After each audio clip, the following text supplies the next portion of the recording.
film sucks. Indie film sucks. It's the Indie Film Sucks podcast. Yeah.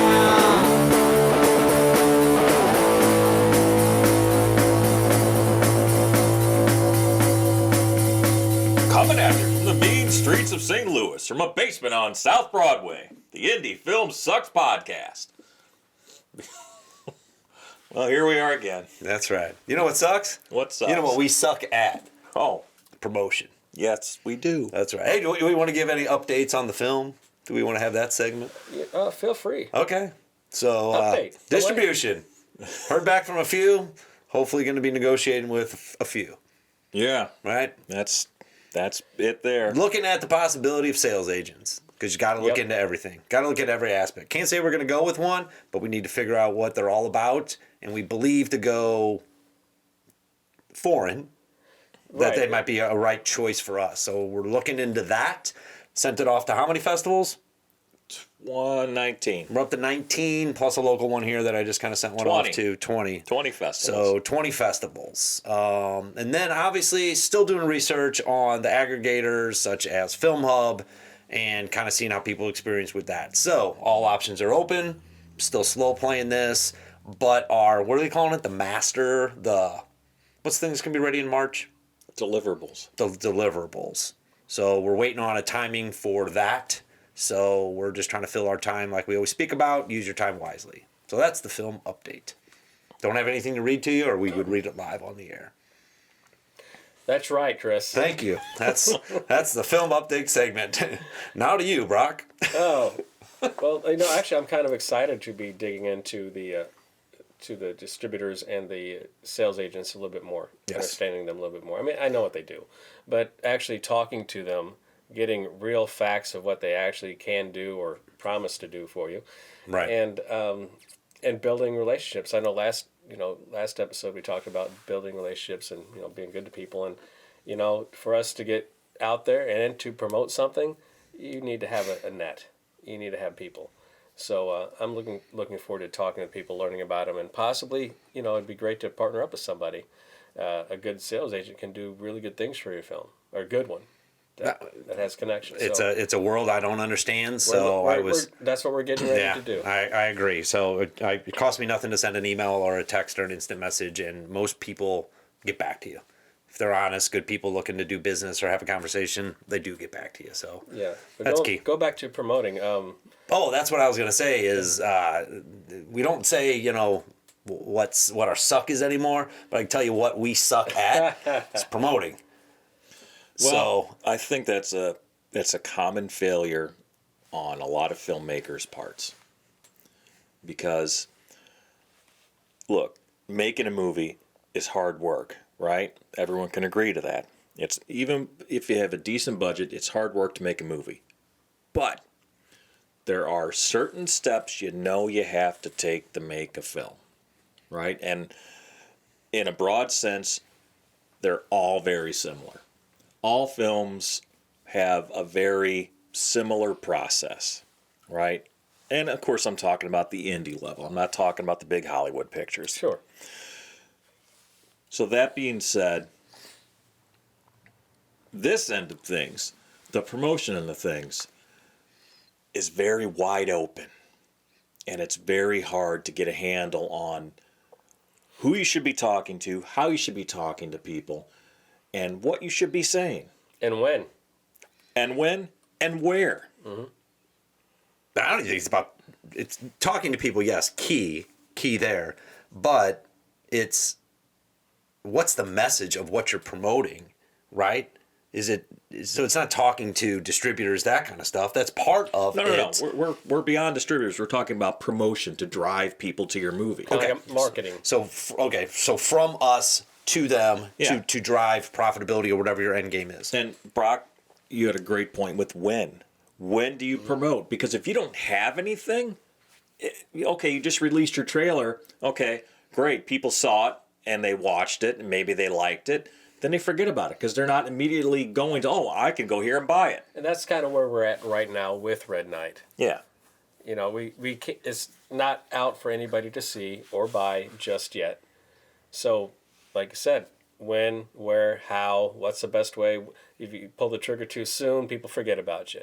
You do it too late, well, you're just too late to the You game. missed a missed good the boat. window. Yep. That's right. So there's a fine line, which we're gonna have to figure that shit out in front of everybody. Hopefully, we do it right. You know? And it's inserting that game, which I learned on this, is understanding that game before you get to this part, years before. Yeah. On what, because I'm learning so much here about the timing of when did our movie finish? How long was editing going to take?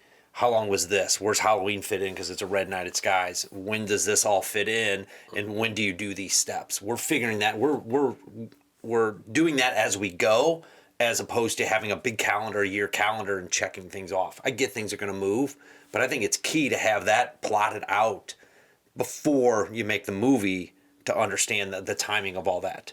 And I don't think we did that. We didn't care because we had other goals. Well, it's not that we didn't care. It's just that, you know, we had enough budget to make our movie. And the best way to do it is to raise enough money to cover promotions and marketing too. Okay, so I mean, next film we obviously plan on doing that and raise enough money to cover all that. So let me throw this at you though, from a timing aspect though. If you have a movie don't you think you would want to start promoting it around Halloween? If you have a horror movie? Well, sure. Okay, that wasn't considered in our plan because our plan was to make sure the movie was right. Right, with this. So that's what I was talking about, is we didn't care, but it's not that we didn't care. It's our goal was different than getting it out by a certain time in order to try to promote. No, I believe we could have got it out quicker, but I don't think we would have the movie we have now. Right. So we wanted the movie to be right. That's right. So we took that into consideration as opposed to other things that I would take into consideration different next time. Sure. So that's where I'm just saying laying that calendar out. The majority of filmmakers make that same mistake, right?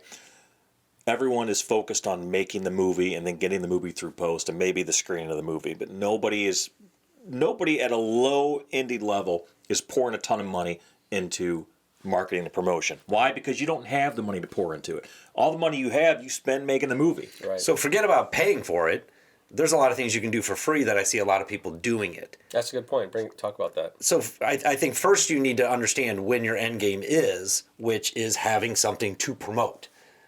And I think you can use the trailer as a timing mechanism to promote your movie if you know that you have an end game coming in a certain time frame, whatever that is, coming out. I think a lot of people held their trailers back in order to position it effectively to launch that when the movie premieres, and then they have an end game of, because they already know that they have distribution or self-distribution at a different date. So in our level, it is about understanding Facebook, understanding Instagram, understanding how to position those things, and it's even understanding who did you put in your movie and how do you use them in order to promote as well. Those all things, they're already paid for because you already paid the cast, you already paid the talent. Now how do you use them? But how do you put these things to work for you? I just think we don't quite understand some of that game. It's out there for us to do, but we also don't know what our date is for that end game of when we can push towards something. I think we do understand the game. The problem is the resources and the talent to do it, because you're talking about social media. You're talking about Instagram and Twitter and Whatever YouTube that is. and all that. Yeah. And I'm from a generation that's just not my thing. I was talking to Greg the other day. It's like I can build a house, I can fix a car, I can do landscaping. Get me in front of a computer and have me I can cut and paste, but that's about as far as I go. I just suck at it, and it's a weakness I have, and I think we all have that bit of a weakness, probably because of our age. We grew up not having the internet and all that stuff, so. I think we understand it. We just don't know how to do it. I think we understand that we need to use those tools. Yeah. It's the details in there on how to do it and That's how to right. right. That's where I lack as well, and that's why I say we suck at it. It's not that we don't understand that we have to promote. It's not understand that we understand the timeline or the timing of it. That's key. I mean, the better you are at it, the more successful you're going to be, and you're not going to waste resources or time.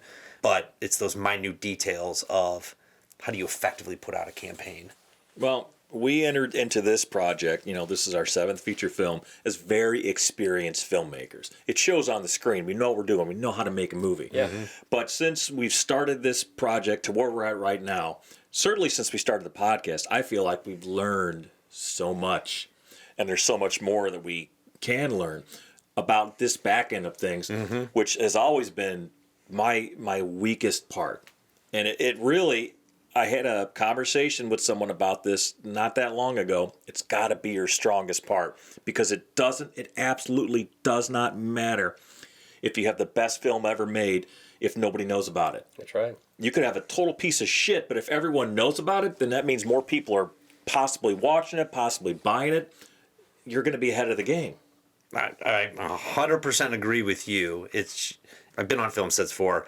I knew the process of making a movie. I knew there was a start, end, beginning, and end, and then you go on to post. I know now that we have to put that time in to look at what does that schedule look like, to at least put tentative dates into something in the planning phase. With the money or without the money, I think you need that solid game plan going into it. And I think, going forward, let's say post Red Night, if we're making another film, and I would assume, it's all of our plan to make another goddamn movie. Right. We're going to front load all the promotion stuff at the beginning. I think that's where we need to focus, right? Because, I know we're going to make a competent film. We're competent filmmakers. We've been doing this for a while. I know it's going to be a good, solid story. So that... You're the writer. Because I'm the writer. Right, you're the actor, and I'm producing. But we take... You're a very good actor, too. You Thanks, know that. buddy. We maybe you'll be the star of the next one. That could Maybe be. it will be. We take... Not if we were talking upstairs. Anyway, we take that aside as a granted. We're going to make a good movie. Like, we know that whatever our budget level, it's going to be a good film. But how do we promote it and sell it? And that's what we need to focus on. And that's what filmmakers need to focus on. Because I know it's so easy. It's like the old joke, the old line, fix it in post. You're on set, you're in the middle of, Horrible mindset. Yeah, it is a horrible mindset. Whatever is fucked up right now, I'll fix it in post. That's what filmmakers do with the promotion and the back end of things. We'll worry about that later. We'll get a distributor. We'll put it on Film Hub. That's got to be your focus. And I can see where our focus is shifting is like, yeah, we know how to make movies, but how do we sell them and how do we promote them? That's what we're in the process of learning still. Yeah, I had that same conversation with my wife not too long ago. She said the same thing you're talking about. She noticed I had after you make a movie and you get that slow time, that lag time we've talked about before. And she was like, is there something wrong with you? And I'm like, no, just, the waiting game kind of sucks. And she was like, oh, we going to stop making movies? I said, no, I know we can make good films, just like Greg had just said. I said, I have no doubt in my mind we can make a really good movies. It's just goddamn back end and promoting, and we got to figure this shit out, or else it's not going to matter. We've got to get it going. We have investors to worry about. We have futures to worry about. So if we don't get this, what part of it? Pre-production, production, post-production, now this. And also distribution, which no matter what distribution you go with, you still have to promote it yourself. No, right. It's nobody's going to sell this thing for you. No. I mean, we know that, and that's Right. not something you told us before we got to this point. Yeah. The game has changed in 3 years. I thought we had a plan. It was a talked about plan, was not solid. I agree with you. We did not put enough time into that aspect of it, but we had a lot of time wrapped up in how much money do we have? How are we going to get this person? How are we going to shoot it on this? We had COVID. We had all these other things going on, and we didn't say, let's kick it down the road. We thought we had a loose plan that would probably work, right? It's still in that process, though, too. But now we're learning, going, wow, there's so many more details that we should have, could have, and not need to do now to fill in. Yeah, I think, I'm just as guilty as anyone, thinking in the mindset that the arena is the same as it was 30 years ago, right? You make a genre film, and then you put it out there in the festivals, and then you get picked up by a distributor or whatever. Things have changed so dramatically, and social media is such a huge thing. And I mean, and you're right. I mean, it's part of it is age. Like, we're not people who are on TikTok making little reels and doing this and that, because who the hell cares what the hell we're talking about? I don't know. Maybe people do. We just haven't tried it. We don't know. No, I don't know. I don't have the time, energy, or effort to do it. I just know that my movie has to be part of that. Red Knight has to be part of that, but the brand has to be the other part. Yeah. And that's the big thing about what we're missing is we didn't have the brand before we went into this. Now we're trying to build the brand, insert our movie into that to try to drive sales. Because if we had a brand, this movie would sell tomorrow. Correct. I'm not saying it's not a good movie, and it's not, but now we're trying to build that brand to sell a movie. And we'll talk about this a little bit later, I guess, on a podcast. But what's the brand? Is it 88? Is it Orjan, right? Is it Chris Gregg? Is it Brock Roberts? Who do you drive in order to try to bring the most visibility to who you are as a group, as a company, as an individual, in order for people to buy what you're offering them? Because if we just cram this down people's throats and think marketing is push selling, then we're not going to sell things. Well, People are just going to get sick of us. Right now, Red Knight is the brand, if you ask me. Red Knight is the brand because that's all we got. I mean, I'm not rich and famous. I'm not a Hollywood actor. Chris, same thing. Mackie, same thing. None of us are famous enough to have that kind of pull. But Red Knight is a good calling card, if you ask me.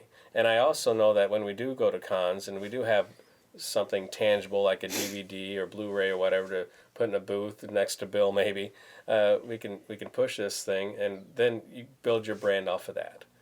That's how I think of it. I mean, if I get cast in another movie or two before that happens, great. If Chris does another movie, awesome. But right now, the 88mm brand is Red Knight until we start building it off of, okay, well, who's in Red Knight? Okay, Bill Moseley, Brock Roberts, Jackie Kelly. Then I think eventually we are our own brand. It could be Brock's in another 88mm film, or 88mm cast Brock again. Even though it's kind of all the same thing. I'm part of 88, and 88's part of me. But right now, since we don't have a real brand, it's got to be, I think, Red Knight is our stepping stone. And then we do have other movies that other people are going to be able to watch too. We do. But they're different genres, most of them. I mean, we do have a zombie film, which is pretty kick-ass. Yeah. Which, you guys will be able to pick that up on DVD sometime late summer. Yeah. And we're excited about that. No, I'm extremely excited about it. Yeah. Because I know properties sell properties, especially if they're in the same genre. And I don't know, Greg, what your opinion is on this, but I would... Yeah, tell me your opinions. That's just my opinion. I would agree that you have to pick something like... Indie film sucks, right? We're trying to grasp at anything... I do like that, too. Yeah, we're trying to grasp at anything we possibly can to bring in the most people so we can include everything that we are to them, right? Red Knight's part of that, 88's part of that, Chris Gregg is part of that, Chris Mackey's part of that, you're part of it, Brock. Mm-hmm. That we're all part of that. It's what can be that catalyst. I don't know that Red Knight stands alone. It's what we have. That's what we have. It's what we have. Also, this podcast, I forgot to mention that. I mean, if people start to listen to this podcast, I'm talking about the indie filmmakers. There's so many of us out there. Correct. If we got into that zone, that tribe, as we called it before, that's enough to keep us going or get us to the next level. And it wouldn't just be about us. It'd be about bringing other filmmakers to the next level if we get a big enough group, a big enough crowd listening to us, and maybe having more other independent filmmakers come on and talk about their process. And it could only go up. I mean, it can't go any further down. I mean, That's I like how you put that. Well, because we just started, Yeah. We just started. We're only 36 episodes in. I mean, that's nothing. It's really not 72 a whole lot. long hours. Yeah, but, I think the 88mm brand will be that eventually. But it's got to build up. We got Red Knight, Brock Roberts, Chris Gregg. Indie film sucks. Yeah, there's a lot of choices we can make. We didn't have that prior to, so we didn't insert something very good into an already established brand. Well, you kind of hit the nail on the head when you said we were focused on making a movie, not building a brand, and we tried to build a brand after we started the movie. Because here's the thing, we've been doing this for a long time, and when I first started out, I just wanted to make movies, right? Made Amphetamine, which was like a neo-noir gangster film, and I followed it up. I was going to follow it up with this boxing and shuffleboard film, but I didn't. I followed it up with a World War II film, different genre, right? Follow that up with the mockumentary, follow that up with the post-apocalyptic film, so on and so forth. So we're kind of all over the place because I didn't think about brand building. I didn't think about focusing. I didn't think about finding your niche and building off of that. And I was effectively still thinking the same way when we went into Red Knighted Skies, because just prior to Red Knighted Skies, we were going to make Cruiser, which was a boxing film. You know, it's still an action thriller film, but it wasn't until we got deep into Red Knight, probably in Red Knight Post, that we started thinking like, you know what, we need to build a brand, if you will. We were driving back. Well, we talked about it a little before, but we were driving back when we kicked Indie Film Sucks off. We were driving back from Jeff's. Yeah, That's when our this, editor. Yeah, yeah, that's when this came about from a standpoint of going, how quick can you reach the most people? Podcast, I would assume. YouTube, you know, I don't know. In our little world, Brock, you said, you know, none of us are rich or have resources or anything like that. That's one way we can do it. So yeah, we started driving this concept well after we were already into filmmaking, you know, 20 plus years after being into filmmaking. So the way I kind of look at it now is not so much we've been doing this almost 25 years. It's like, well, we've been effectively doing this for about 3 years. So you can almost say Red Knight is sort of we're like first-time filmmakers. We're not, but we're like first-time filmmakers. Red Knight is our first film, and now we're building our brand off of that. I mean, that's okay. how I look at it too. Yeah, I mean, that's not exactly accurate, but it's like, yes, everything we did in the past led us to this point, and we gained valuable experience. But the one thing we did not gain valuable experience is how do you market and sell a film. Yeah, I was all that time you was talking about just when you were making different movies and different genres. I wasn't producing, well, kind of producing. I was acting. It didn't matter. No, you were making the film that Greg in 88 millimeter. Yeah, and other people Yep. too. But Yep. I was just focused on the acting, not the branding. As you know, branding yourself is one way, but branding yourself as an actor is a little different. No, this is way new to us, and I think some of the things we were missing that we understand now is self-identity, right? Who are we? What do we do? Well, we're a good film company that make good movies. We were going to make action horror movies, right? We've kind of established that portion of it. So what do we have to do? Well, we need to go find people, a lot of people who are into action and horror movies. And I think that's where we could have started that a little bit earlier, a lot earlier. definitely. Attacking those things, because that's how you build that audience and go, oh, you're into what we're into. And I think that's key, is surrounding yourself by a community of people that are into, which now if you can find the people that like to watch those movies, cool. Now you build that into your thing. Then if you can insert icon actors like a Bill Moseley into your movie, now you have that aspect of it, right? Because the film is going to be good, but the promotion part of it is that's the plan we would have, should have, could have, and we're doing now. Yeah. Is to try to position what our identity is, making movies according to that identity, driving properties like a great director, a good actor, a producer, whatever that is, to supplement that, and then going out and being that every single time you hit the airwaves, you go on a podcast, you go to a convention, any place you go, that's who you are, what you do. That's the way I look at it. Yeah, and the action horror genre is probably the best genre to be in because it's so diverse. You know, you can go anywhere at any con, and it's like Greg, you always mentioned Cruiser will be good because you know a punch in the face. A punch in the face translates into every language in the world. That's right, and action horror is pretty much the same way. Yeah. And there's a great big audience there as long as the audience finds you with the way you promote, the way you brand. And I would twist that back is we have to find those people to let them know we're here. Yeah, and now we're if you're players in the branded, game. If you got a brand, they find you. Yeah, exactly. I mean, because we've been doing this for a long time, but we've been doing it wrong, basically. If not wrong, we've been doing it subpar. We've been doing it backwards. The business side of it, yes. I would say that everything you've done is honed your skills, and we talked about all this stuff, right? Without a doubt. Everything for a purpose. Sure. How to manage people, how to run a good set, how to do all these things, how to build a reputation in St. Louis. You guys both have great reputations in St. Louis. So we built 88 into this very reputable company in St. Louis that we could pull from any actors and make a film.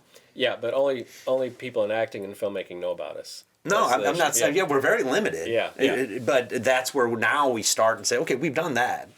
Now we have to go out and just do what we just talked about, and that's where I think we're learning. But there's, gosh darn, man, just it crushes my brain. I can't fathom it. And I'm a pretty good salesman, I think, in my regular job, but I understand how that works, right? Somebody needs a widget. I price the widget right. I give them the service. I go above and beyond. I do all these value add stuff, and I'm just a commodity like everybody else is. Anybody can sell that widget. Look at it this way. We do have a widget now. Go sell it. Our widget is... Yeah, but it's redneck. subjective widget It is a with no subjective- name for it. It is And- subjective, but listen, it still falls in the genre that's huge. But I think what Chris is saying is people don't need our widget, right? It's not a need. It's a want. It's not a need. It's a want. You know? Sure. I get Yeah, it. But if I need, if I need a screw to go on this thing, otherwise the thing won't work, I need that screw, right? People don't need the movie. You got to make them want the movie. correct. Or you have to position it where A good salesman can make them need the movie. that is true. Give me a staff and give me people, and I guarantee I can execute the sales plan. All right, we got two of us here, buddy. No. I know what you're saying. I know what you're saying. No, but that's the part I think we lack is we don't have that person who understands where the world is today. We understand what is needed. It's the execution that I think and we kicked it off by saying that, right? We're naive to the world of Instagram. That's changing every day. But Well, yeah. there's people selling nothing and doing nothing on making Instagram, money. TikTok, and I don't get it. I don't understand it. And they do. Oh, sure. And they have the time, effort, energy, and they put all their eggs into that basket, and it's paying off for them. But how do I put my little world in there? I mean, it helps if you're young and attractive. Nah, that's true too. But there's a world for what we do. When 88mm started, I mean, social media was not really a thing. It really wasn't. I mean, there wasn't any Facebook or any of that stuff. So you just didn't consider that. You didn't think about. I mean, now there are lots of ways to get your message and to get your film and to get your stuff out there that just didn't exist before. Like the only way before was the traditional path. And that's when we started. That was the only way forward. So it's tough to get out of that traditional path thinking, which in some ways we're still stuck in. Like that we're even talking to distributors. It's probably a waste of time. That we're even going to film festivals. That may or may not be a waste of time. I think that's a good idea, if only to make more connections with more people outside of St. Louis. Because everyone knows us here. A fair amount of them like us here. But we need to make connections with people outside of here. Because right now is the best time to be an entrepreneur, a filmmaker, because you do have all these outlets to put it out there. The problem is knowing how to utilize it correctly to your advantage and to show other people that they need something or they want something, and it's for them, for their benefit, And that's when you make it about them and they understand it. That I think that's where things will start happening for us. yeah, because we're asking them to give up an hour and a half of their time for money in order to entertain them, right? That's what we're giving them in return is a good product. That's really what you're asking for the exchange here. Is my movie good enough for you to put an hour and a half into in order for you to feel satisfied? Because I get satisfied because I get the money, right? That'd be my satisfaction, or somebody enjoyed it, or I get a good comment, or whatever my... Right. Well, how many times have you heard that when someone says, well, that's 2 hours of my life I'm never going to get back again? Yes. It's happened. Yes. Not from one of our films that I've noticed. Nobody said that to me. No, but that's what you're asking from the initial purchase. After the transaction happens, there's going to be buyer's remorse, but one half of the party may be satisfied. Yeah. But does that person go out and tell somebody that doesn't go get your film, right? No, and ideally you want to make a movie that someone watches it, they like it, they recommend it to other people. I mean, that's what you want. Right. Not someone watches it, they hate it, and then they post, man, this movie sucked. Wow, they got my money. Right. Of course you don't want that. You want to make, something good. You want to entertain people. That's what we fucking do. Yeah, but yes. it's also very subjective. There are some people who are going to watch this movie and absolutely hate it, without a doubt. No, And some people are going to watch it and love it. And some people are going to watch it and be like, it was okay. 2 out of 5 stars. That's just human nature. You cannot make everybody happy. I mean, first it needs to get out there, though, and people have to realize it's out there. Yeah. I think there's a lot of gatekeepers, too, and that's the subjective end of things, is it's a good old boys club still. Oh, It's yeah. and there's so much content in there. Is how do you stick out in that if you're not in the world?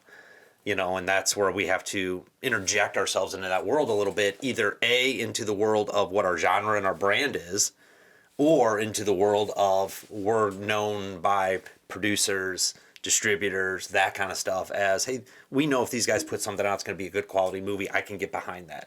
So finding that. Yeah, those are that lane. Those are the relationships we've got to build like now, like talking with sales agents for foreign sales or whatever, because they already have relationships already built with those foreign markets, which we don't. So probably going to need a sales agent for that. But it's just about they built that relationship up with those people in those regions, and we're still trying to figure that out domestically here and see what the hell happens.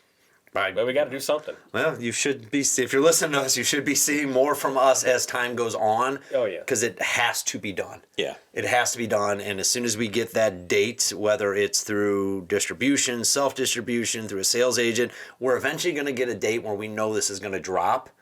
And that's what we have to be ready for. Yes. Whether it's we already have con set up, whether we have our DVDs pressed, whether we have our Facebook ready to rock and roll, that's going to be the key, because if you miss that drop date, you're never going to get another one of those original excitements. Just like if we never would have had DVDs at the premiere, never would have been sold. No. And that's part of the thought process, the planning, that kind of stuff, the minutia that goes into it, because I think every step is calculated and planned. Yeah, you may miss a few things, but calculating and planning is key. You know what else is key? What is key, Gregor? All right, Gregor. The highs, the lows, and the in-betweens of true independent filmmaking. You hear it all here. You're here. Yeah, we hit them all. Mostly Every the lows. every show we hit them all. I'm not sure what the in-betweens even are, really. No. On the Indie Film Sucks podcast, brought to you by 8mm Productions. Tell one person to listen to. If you're listening and you watch this, tell one person Yeah, to subscribe. we'd like to go up in the number of subscribers. I mean, we've got some okay numbers, but we could have better. So yeah, if you're listening, if you're getting this free on YouTube entertainment from us, tell one person to subscribe to the damn podcast. Yeah. I think they're pretty good. They're not bad. I enjoy them. My mom likes them. All right, good night, everybody. Yeah. See you later. Indie film sucks. Indie film sucks. It's the Indie Film Sucks podcast. Yeah.